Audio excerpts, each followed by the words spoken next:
এটা নিশ্চিত আমাদের পশ্চিমবাংলায় যত সামনের সারি নেতৃত্ব রয়েছেন দিলীপবাবু তার থেকে ব্যতিক্রম নয়। তো সেই হিসাবে হয়তো আপনারা একটু অন্য চোখে দেখছেন। দিলীপবাবুকে তো আমরা সোজা সাপটার চোখেই দেখছি, তিনি কাজ করছেন। তিনি এবং আপনাদের সামনেই বলেছেন, আপনাদের সামনেই মুখ খুলেছেন, আমাকে দল যেখানে কাজ করাবে আমি সেখানেই কাজ করব।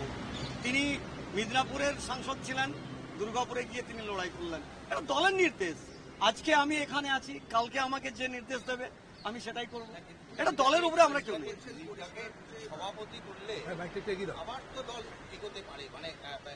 দল যদি এই কাটাকুটির খেলাতে, হিসেব নিকেশের খেলাতে যদি বুঝতে পারেন যে দিলীপবাবু আমাদের সঠিক ছিলেন, নিশ্চিতভাবে দিলীপবাবুকে নিয়ে আসতে পারেন।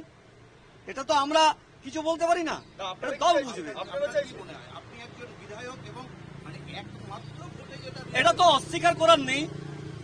দিলীপবাবুর নেতৃত্বে আমি বিধায়ক হয়েছি। দিলীপবাবুর নেতৃত্বে পশ্চিমবাংলায় 18 জন সাংসদ নির্বাচিত হয়েছে। দিলীপবাবুর নেতৃত্বে অনেক সন্ত্রাসের মধ্য দিয়ে তাকে পথ হাঁটতে হয়েছে। অতএব দিলীপবাবুর জায়গাতেই থাকবেন। বাকি আমি এই বিষয় নিয়ে আর কিছু বলতে চাইছি।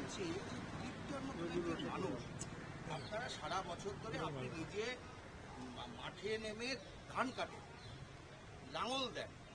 দিলীপদা মেদিনীপুরে সারা 5 বছর ধরে লাঙল দিলেন। আমাদের অনেক দেখুন, আমাদের অনেক বিধায়ক সাংসদ আছেন, তারা একমাত্র ভারতীয় জনতা পার্টি করে বলেই তারা মাটিকে ভোলে না, মাটিকে মা বলতে ভোলে না, ভারতবর্ষের মাটিকে ভারত মাতা বলতে ভোলে না। দিলীপবাবু তার ব্যতিক্রম নয়।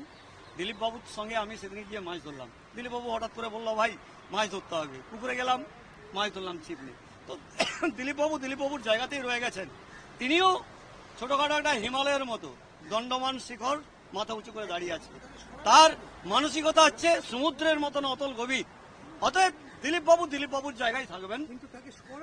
দেখুন, আপনার জায়গায় তো আমি বিট্টুবাবুকে তো তুলনা করতে পারি না। আপনি আপনার জায়গায় যেরকম র্যাঙ্ক নিয়ে থাকেন, বিট্টুবাবুর জায়গায়।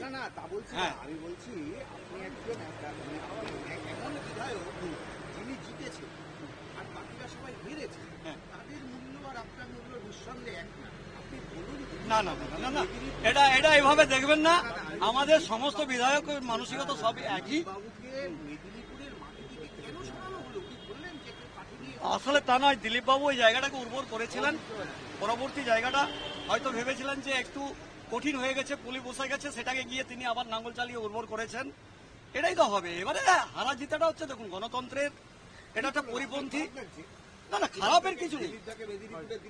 দেখুন, একটা ভুল থেকে আমাদেরকে শিক্ষা নিয়ে সামনে এগিয়ে যেতে হবে। একটা ভুল হয়তো কোনোখানে আমাদের হয়েছে, সেটা থাকতেই পারে, কিন্তু আপনি যে কথাটাকে আমাকে বলতে চাইছেন বা জানতে চাইছেন, জনগণের উপরে তো আমরা তার কিছু বলতে পারি না। জনগণ শেষ কথা বলে।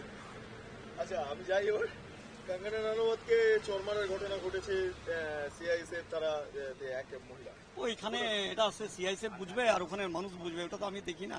আপনি আমাকে বলছেন, আমি এটাকে নিয়ে কি করে বিশ্লেষণ করতে পারি এই বিধানসভায় দাঁড়িয়ে? টানা 25 বছর পর বহরমপুর হাতছাড়া অধীর। অন্যদিকে ইউসুফ পাঠানের কাছে এই মুহূর্তে ক্ষমতা রয়েছে। সামগ্রিকভাবে যে পরিস্থিতি অধীর, বললাম যে ওই 1000 টাকার একটা মিরাক্কেল চলছে।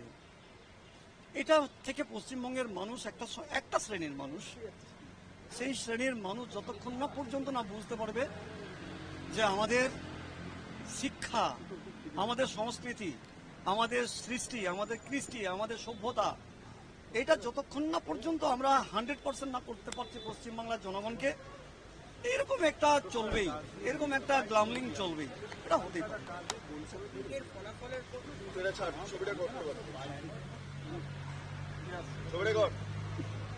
এখানে বলতে পারেন, আমি বলছি ভোট পরবর্তী সন্ত্রাসের যেই বিষয়টা, সেটা বারবার এবারেও পশ্চিমবাংলা ছাড়া ভারতবর্ষের একটা রাজ্যও দেখাতে পারবেন যেখানে ভোট পরবর্তী ক্ষেত্রে ভোটের পূর্বে গাছের একটি পাতা ঝরে পড়েছে।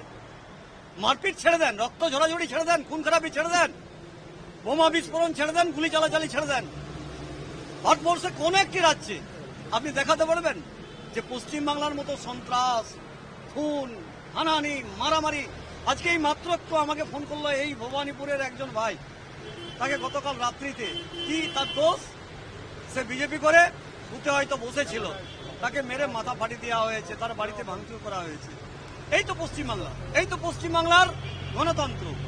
এই গণতন্ত্র সঠিকভাবে যদি নির্ণয় না হয়, সঠিক রাস্তায় যদি না হাঁটে, এটা চলবে।